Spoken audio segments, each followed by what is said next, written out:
Olá, boa noite, bem-vindos ao NSC Notícias dessa quarta-feira, 7h15 agora. A gente começa essa edição com uma notícia bastante triste, um crime que chocou o Vale do Itajaí. Uma mãe foi morta pelo filho de 14 anos. A mulher estava grávida. Marina, o crime aconteceu no fim da tarde de ontem, por volta das 5 horas. A mulher tinha 34 anos e levou um tiro na cabeça. Grávida de 9 meses, ela e o bebê não resistiram. O filho dela, um adolescente de 14 anos, foi apreendido pela polícia militar e confessou o crime. De acordo com as investigações, ele usou uma espingarda do padrasto que estava no guarda-roupa. Ele foi autuado pela prática do ato infracional análogo ao crime de homicídio qualificado, né, e também pelo delito de aborto.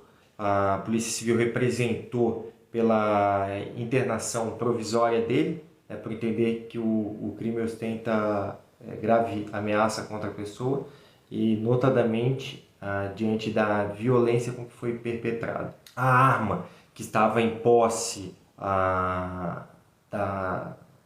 ali nessa residência seria de propriedade do padrasto do rapaz, né, do adolescente. Essa arma estaria com a numeração suprimida e acabou sendo apresentada ali na delegacia, né, juntamente com o padrasto do adolescente. O padrasto também foi preso por posse de arma de fogo de uso equiparado ao de uso restrito e por omissão de cautela. Para a Polícia Militar, o adolescente disse que tinha sido agredido e humilhado pela mãe ontem de manhã. Ela teria tentado retirar o celular do adolescente. Ele fazia acompanhamento psicológico no Sistema Público de Saúde de Benedito Novo e tem histórico de tratamento psiquiátrico. A Justiça ainda vai determinar o local de internação do adolescente. Marina. E uma cena impressionante foi registrada no começo da tarde de hoje na BR-101, na Grande Florianópolis. Um caminhão cegonha caiu de um elevado na pista principal. A gente vai falar com o André Lux, que está acompanhando essa situação. André, o caminhão foi parar na Marginal. Exatamente, Marina, um susto danado, viu? Foi no quilômetro 199 da BR-101, na altura de São José. O caminhão cegonha, também conhecido popularmente como cegonheira ou jamanta, estava transportando 11 carros quando tombou do viaduto da BR-101 e caiu na Marginal. Apesar da imagem assustar, o motorista do caminhão sofreu apenas lesões leves. Ele machucou o ombro e não corre riscos, mesmo assim foi encaminhado ao hospital. Por sorte, o caminhão não atingiu nenhum veículo e também nenhum pedestre que passava pela Marginal no momento. Os carros que estavam sendo transportados, esses sim ficaram bastante danificados. A Marginal precisou ser interditada para o trabalho de retirada dos veículos. Esse trabalho durou cerca de 5 horas e a via só foi liberada agora há pouco, por volta das 6h30 da tarde. Inclusive, uma fila de 13 quilômetros chegou a ser formada por lá. Marina. Os motoristas vão precisar de paciência ali, né? Obrigada, André, pelas informações. E ainda na BR-101, hoje teve um engavetamento com 5 veículos. O acidente foi no quilômetro 265, em Paulo Lopes, no sentido norte. Carros, vans e carretas se envolveram na colisão. Apenas 2 pessoas tiveram ferimentos leves. A pista, no sentido norte, foi totalmente liberada depois de quase 2 horas de bloqueio.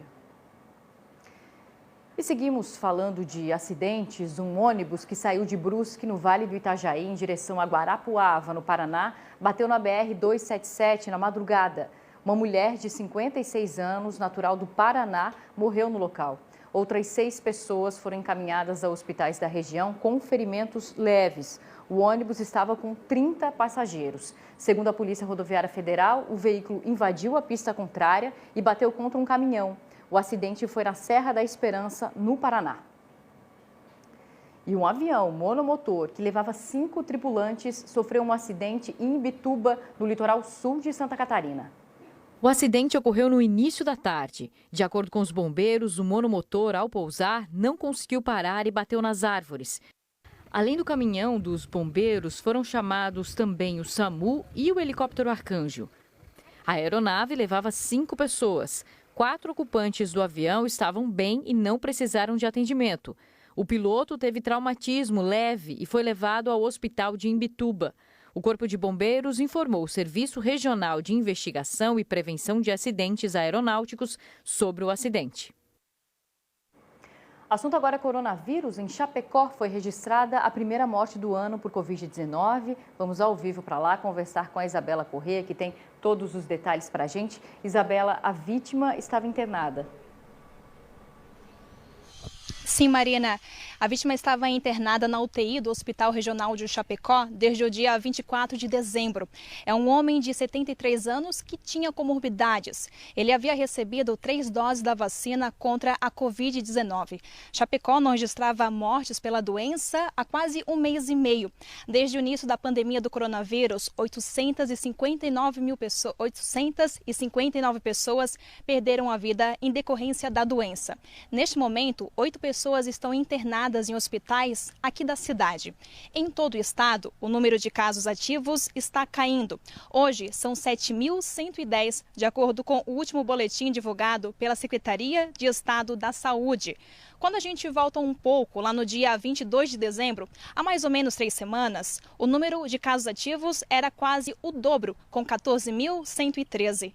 Nas últimas 24 horas, o estado registrou mais 7 mortes. Marina, eu volto com você. Obrigada, Isabela. Nossa primeira pausa. A seguir, no Vale do Itajaí, uma cidade tem estragos após ser atingida pela terceira vez por chuvas. E na previsão do tempo, os detalhes para os próximos dias.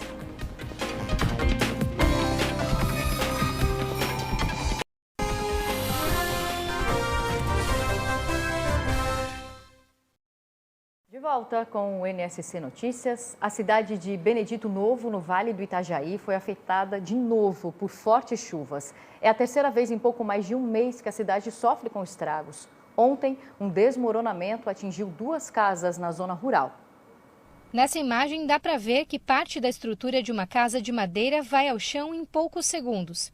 Câmeras de segurança mostram o momento exato em que o deslizamento de terra atinge a estrutura das 2 casas no terreno. Elas ficam na área rural do município. Ninguém ficou ferido. Já tinha umas rachaduras aqui, né, no terreno, né.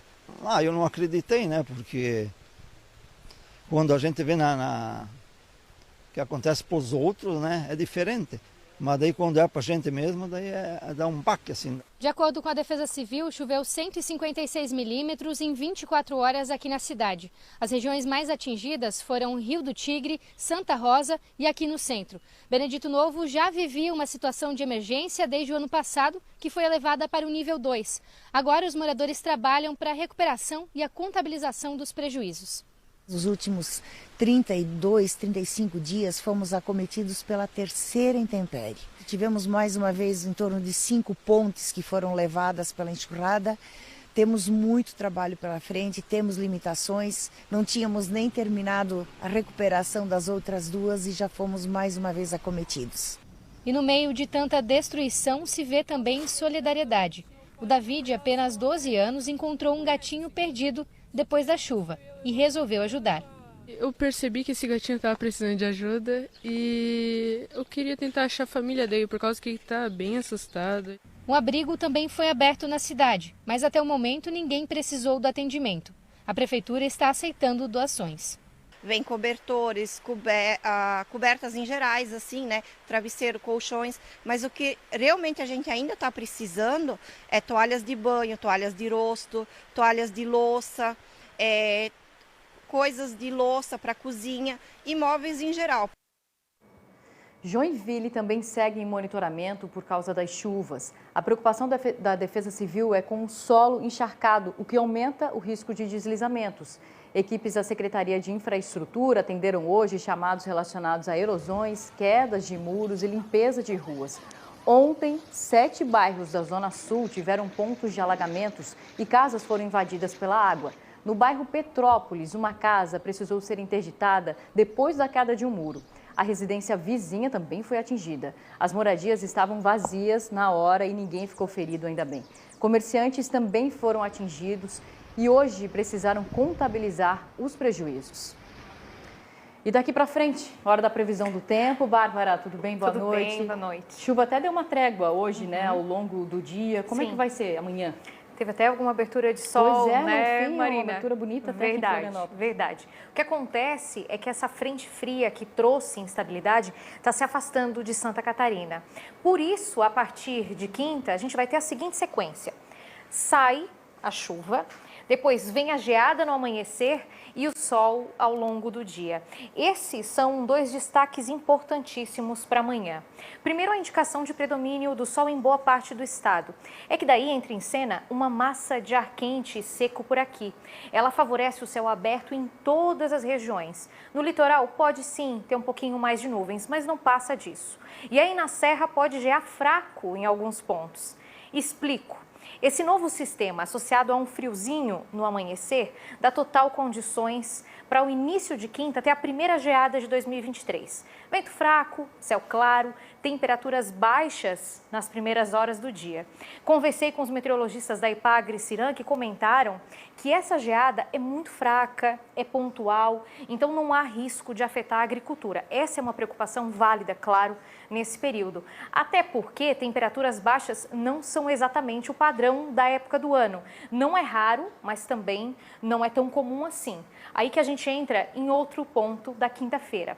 Planalto Norte, meio oeste, Vale do Itajaí, mais fresquinho, 9 a 11 graus no amanhecer. Mas é a Serra Catarinense quem deve ter os valores mais baixos. Percebam vocês, algo em torno aí de 4 graus de mínima. Esse friozinho fica restrito às primeiras horas do dia, porque não demora muito para as temperaturas subirem e a gente ter até um certo aquecimento. Na Serra, durante a tarde, olha só, chega a 26 graus. É uma diferença de 22 graus na temperatura. É a amplitude térmica que a gente chama, a diferença entre a temperatura mais baixa e mais alta do dia. Também vai ser bem marcada lá no oeste. Olha só, passa de 10 graus de manhã para 30 graus à tarde. E aí, Marina, muita água. A saúde, como é que fica nessa oscilação de temperatura? Muita água para dar conta desse baque, é muita diferença. O corpo não está acostumado e o corpo também não consegue acompanhar tanta mudança em um dia só. Na sexta-feira, frio também? Então, tem mais chance, sim, de ter temperaturas baixas e até uma geada na serra. Mas, no geral, a semana vai terminar com mais um dia de sol absoluto, pouquíssimas nuvens no céu de Santa Catarina. Os termômetros, sim, têm uma rápida elevação durante o dia. Na serra, de novo, condição de geada fraca e bem isolada no amanhecer, como eu já tinha adiantado. Também já adianto que antes de me despedir, o sábado e o domingo vão ser no mesmo ritmo, bem aproveitáveis ao ar livre e ensolarado, Marina, de temperaturas altas durante a tarde. Vai dar praia no fim de semana, então. Com certeza, vamos ter uma sequência de dias bem firmes e estáveis por aqui. Perfeito, obrigada, Bárbara. Até amanhã. Até. E agora um recado para os estudantes. A Universidade do Estado de Santa Catarina, UDESC, tem inscrições abertas até o próximo dia 16 de janeiro para o vestibular de verão deste ano, que não terá aplicação de provas e é gratuito. O processo seletivo vai ocupar mais de 1.400 vagas em mais de 50 cursos de graduação na instituição pública. Os interessados ainda podem acessar o site do vestibular para se inscrever, esse site que está aparecendo aí na sua tela. A UDESC também está com vagas em aberto para professores em Florianópolis e em Laguna. São 21 vagas nas duas unidades para atuar como professor substituto. Os salários variam conforme titulação e horas contratadas. As inscrições vão até domingo agora, dia 8, para quem vai solicitar isenção de taxa extra, conforme o edital. Para os inscritos em geral, o prazo segue até o dia 31 de janeiro, no valor de R$ 100. Também neste site que está aparecendo aí, na sua tela, vai aparecer agora, tem todas as informações, prazos e detalhes das provas que serão em fevereiro. Os resultados finais serão publicados no dia 2 de março. E olha só, agora vamos falar sobre outras cidades do estado. Um homem de 25 anos foi preso em flagrante por estupro e lesão corporal nesta madrugada em Indaial, no Vale do Itajaí. Segundo a Polícia Militar, a companheira dele, de 27 anos, ligou para o 190 e contou ter sido agredida e violentada sexualmente. O suspeito vai passar por audiência de custódia. Em Criciúma, uma joalheria que fica em um shopping da cidade foi assaltada na tarde de hoje. 4 homens invadiram o estabelecimento e anunciaram o roubo por volta do meio-dia. Câmeras de segurança registraram a placa do carro usado pelo grupo. Um dos assaltantes foi preso no local. Com ele, a polícia apreendeu uma pistola e 2 carregadores de munição. Outros 3 criminosos fugiram no carro que foi abandonado logo em seguida. As buscas continuam. Em Concórdia, uma casa pegou fogo na madrugada de hoje. A estrutura estava interditada por ser uma área de risco. Pessoas em situação de rua costumavam usar o local. Ninguém teve ferimentos. Em Laguna, moradores flagraram uma cena inusitada na cidade. Uma empilhadeira foi usada para retirar carros estacionados em locais proibidos. Depois, os veículos foram colocados em um guincho. Em nota, a Polícia Militar disse que a ação respeita o Código de Trânsito brasileiro. Em Itajaí, a partir de amanhã, os radares eletrônicos começam a multar motoristas que cometerem infrações. Os equipamentos foram instalados em diversos pontos da cidade e já estavam em operação, mas com função apenas educativa. Durante o período de adaptação, foram colocadas diversas faixas de fiscalização pela cidade. Os pontos estão sinalizados com o limite de velocidade e a indicação de fiscalização eletrônica. Os radares da cidade estavam desativados desde dezembro de 2021. A gente vai para o intervalo e, a seguir, a expectativa de boa colheita da melancia em todo o estado e uma iniciativa de educação enquanto pacientes passam por tratamento de hemodiálise.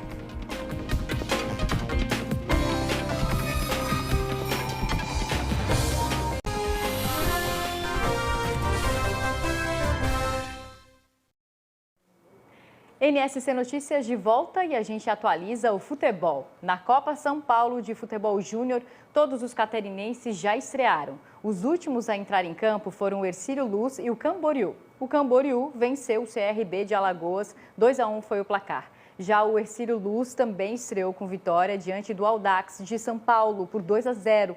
Ontem a Chapecoense venceu o Internacional de Minas Gerais por 2-1. E o Avaí foi derrotado pelo Ceilândia por 3-1. As baixas temperaturas enfrentadas no fim do ano atrasaram a colheita da melancia em 2 semanas. Mas mesmo assim, as expectativas são boas. O David de Sacramento foi conferir como está a produção no sul do estado.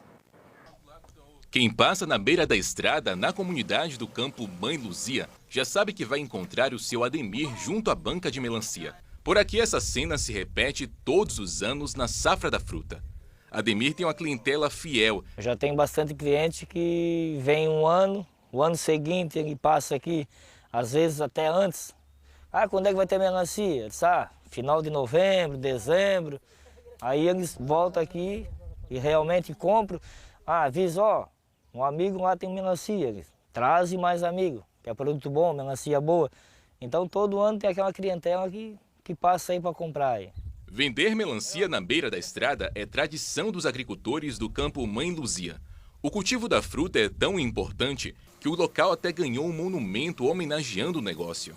Içara tem, desde sempre, sempre teve inserida dentro do agronegócio, os municípios assim, que estavam aqui, que começaram dentro da agricultura com o próprio fumo. E hoje a gente tem assim, essa relevância, né, na história da melancia e é um negócio sim e faz parte então desse nosso mundo empresarial.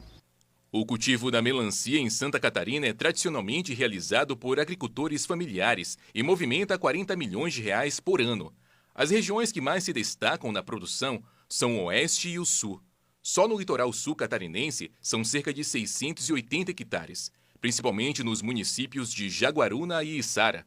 A produção regional supera as 22 mil toneladas ao ano. A região produz melancia há cerca de 70 anos, justamente nesse tipo de solo arenoso do litoral sul catarinense, que junto com o clima e a forma de cultivo pelos agricultores, resultam num fruto bem adocicado, com padrão de qualidade bem elevada, que tem agradado muito aí os consumidores ao longo dessas últimas décadas. E tem agricultor que procurou se capacitar. O Júnior está se especializando junto ao Serviço Nacional de Aprendizagem Rural para aprender novas técnicas agrícolas. Trabalhar no campo com o pai é algo que dá satisfação a ele. A gente aqui trabalha na propriedade, trabalha com fumo também, né? Mas é a aquela cultura que a gente mais gosta de trabalhar é a melancia, né? Ela enche a gente de alegria, né? Porque a gente planta lá a sementinha e depois colhe esse fruto assim bonito, né? O plantio de melancia do Júnior e do Antônio possui 5 hectares. Anualmente, eles conseguem cultivar por aqui cerca de 150 toneladas de melancia. De acordo com a pesquisa feita pela Embrapa, quanto maior o espaçamento para a plantação de melancia, melhor. Isso porque aumenta a ventilação e diminui o ataque de pragas e doenças, facilitando também o trabalho de insetos polinizadores, como as abelhas. A melancia a gente sempre procura plantar numa terra parada, assim, né? Geralmente uma terra de pastagem que já esteja mais de 5 anos assim descansada, né? Essa é a terra essencial para a melancia, né? O negócio da família, que começou há 15 anos, está adotando novos métodos de entrega das frutas para os clientes. A carroça deu lugar a esta caminhonete. O automóvel ajuda a otimizar o tempo de entrega. Era 20 melancias só que ela levava, né? E era muito longe, perdia o dia todo. Bem melhor, né? O cara faz 2, 3 viagens por dia, né? E vai caber bem mais, né? Em Blumenau, pacientes de um centro de tratamento de doenças renais estão aproveitando o tempo da hemodiálise para fazer faculdade e até cursos de pós-graduação. A reportagem é de Luan Santiago e Jean Halp. Segundas, quartas e sextas, meu compromisso de manhã é aqui, tem que vir, não tem a possibilidade de não vir, né? Essa rotina é uma questão de sobrevivência para quem sofre de insuficiência renal. Tem que fazer a hemodiálise, que é um procedimento onde a máquina faz a função que o rim não pode mais fazer. Cada sessão dura 4 horas. São 3 vezes por semana, 48 horas por mês. Na Associação Renal Vida, em Blumenau, um dos maiores centros de tratamento de doenças renais do país, os pacientes podem passar esse tempo da hemodiálise de uma forma diferente. Eu faço gestão pública. Quantos semestres já? Eu estou no 4º semestre. É uma oportunidade que me apareceu. Wilson é um dos alunos do projeto Reaprender, que funciona na base da parceria, como quase tudo na associação. Enfermeiros e técnicos foram treinados para apoiar os pacientes.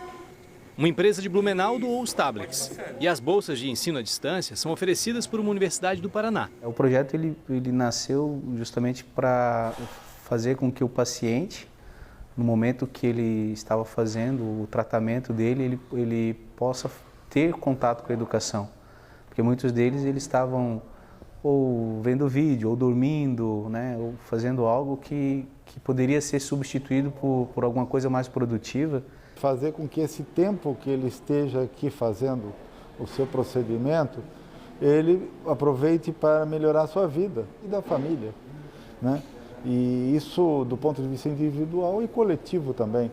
Na associação, 90% dos atendimentos são pelo SUS. Além dos pacientes de Blumenau, quem faz tratamento nas unidades de Rio do Sul, Brusque, Timbó e Itajaí também podem participar do projeto. Ricardo foi o primeiro a se formar.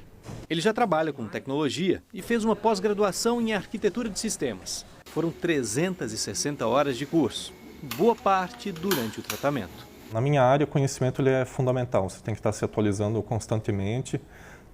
A cada 5 anos surgem tecnologias novas e foi um tempo bem aproveitado. O paciente não paga nada e as bolsas de graduação e pós-graduação também são oferecidas aos parentes de quem faz hemodiálise aqui. O projeto começou há 1 ano e meio e atualmente 60 pessoas estão estudando. A ideia é ampliar esse número e já pensar no mercado de trabalho. O Sindicato Patronal da Indústria Têxtil de Blumenau, que é o principal sindicato que a gente tem aqui na cidade, gostou muito do projeto, já se sensibilizou e se colocou à disposição e dá prioridade para a contratação dessa mão de obra. Se abre, na verdade, uma perspectiva para esse paciente de melhora, tanto do ponto de vista cultural, educacional e econômico também, porque ele pode, daqui a pouco, até ter uma profissão, uma nova profissão, baseado nos ensinamentos que ele teve aqui. Bacana, né? Gente, antes de encerrar, um baita desafio nas alturas. Pela primeira vez na história, motociclistas de um Globo da Morte vão fazer manobras a mais de 50 metros de altura. Eles já estão fazendo, inclusive. Eles vão entrar para o livro dos recordes. Nós temos, inclusive, imagens ao vivo de lá. Toda essa estrutura aí foi montada no topo de um prédio na Avenida Beira-Mar Continental. Eles estão estabelecendo 2 marcas, a brasileira e a mundial, de mais alta apresentação de Globo da Morte. Eles estão fazendo 3 tentativas. Começam com um piloto, mas a ideia é chegar 5 motos ao mesmo tempo nessa estrutura, gente, que tem pouco menos de 5 metros de diâmetro. A equipe da empresa de homologação de recordes brasileiros também está por lá. E quem está passando pela beira-mar continental neste momento pode acompanhar, porque tudo isso está sendo transmitido numa mega tela que tem lá nesse prédio, na beira-mar continental. O pessoal também está ouvindo, porque o barulho, esse ronco é ensurdecedor mesmo. Olha lá, muita gente acompanhando essa quebra de recorde. Coragem, hein? Muito obrigada pela companhia, uma ótima noite para você e até amanhã. Nossa SC faz como ninguém faz.